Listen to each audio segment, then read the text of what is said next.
जहां एक तरफ अखिलेश और मायावती के बीच जुबानी जंग छिड़ी हुई है, तो दूसरी तरफ इंडिया दल में ही शामिल कांग्रेस पार्टी लगातार मायावती का समर्थन कर रही है कि वह भी जल्द ही गठबंधन में शामिल होंगी। जी हां, आप सभी को बताते हैं, इसको लेकर कांग्रेस की तरफ से एक और बड़ा बयान सामने आया। कांग्रेस के उत्तर प्रदेश के प्रभारी अविनाश पांडे ने मीडिया से बातचीत में कहा कि बीजेपी को हराने के लिए सभी सेकुलर पार्टियों को एक साथ आना ही होगा और उसमें समाजवादी पार्टी और बहुजन समाज पार्टी दोनों ही शामिल है।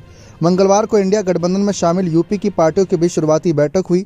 चर्चा चल रही है कि समाजवादी पार्टी 60 से ज्यादा सीटों पर चुनाव लड़ना चाहती है और बाकी सीट गठबंधन के सहयोगी दलों को देने का प्रस्ताव रख रही है, जिसमें कांग्रेस भी शामिल है। इस सवाल पर कांग्रेस प्रभारी अविनाश पांडे ने साफ तौर पर कहा कि जो भी कयास लगाए जा रहे हैं वे सरासर गलत है और अभी तक सीटों की संख्या को लेकर कोई भी बातचीत सहयोगियों के बीच नहीं हुई है।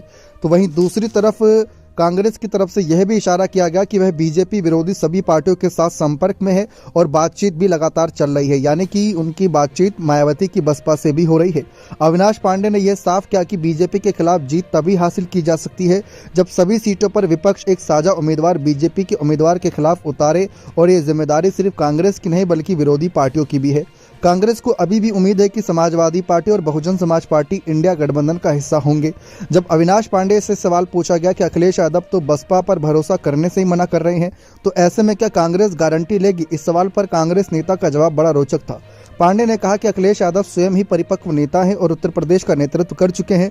मुझे पूरा विश्वास है कि उन्हें भी अपनी जिम्मेदारी का एहसास है।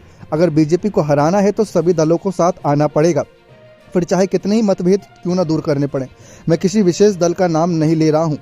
राजनीतिक हलकों में इस बात की भी चर्चा है कि अगर समाजवादी पार्टी अपना रुख पर कायम रहती है और कांग्रेस को काफी कम सीट देती है, तो ऐसी हालत में कांग्रेस एक प्लान बी बनाकर काम कर रही है। ऐसी हालत में कांग्रेस बसपा के साथ गठबंधन का चुनाव लड़ने की संभावना बनाकर रखना चाहती है, लेकिन तब ऐसी स्थिति में मायावती पर सबकी नजरें रहेंगी कि क्या वह गठबंधन का फैसला बदलना चाहती है या नहीं।